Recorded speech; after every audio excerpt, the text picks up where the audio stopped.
Il y a certains freins du style l'hygiène sur le chantier qui peut rebuter les employeurs. L'investissement, moi, me paraît un peu lourd dans une cabane de chantier, puisque c'est le terme, avec un aménagement spécifique pour la femme. Autant comme il peut être concevable sur des gros chantiers où on a une base de vie qui est aménagée en conséquence, autant comme sur des petits chantiers de construction neuve, ça me paraît difficile et l'amortissement difficile à réaliser. Non, j'en vois pas, à part situation familiale. Le gros problème, c'est les amplitudes de travail qu'on a sur les chantiers.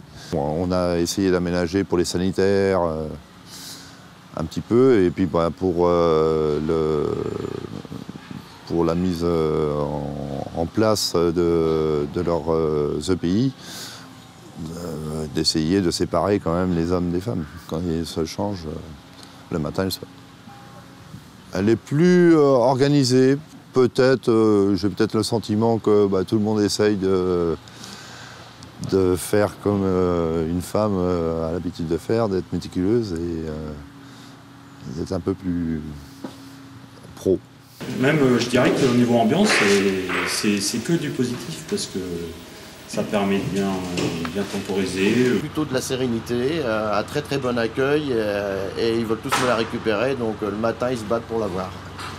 Et je trouve ça fort sympathique d'ailleurs. Ce qu'on peut remarquer depuis que l'on a embauché Julie, c'est l'impact par rapport à notre clientèle qui a été plus que positif. Chaque fois une surprise, des sourires mais sympathiques.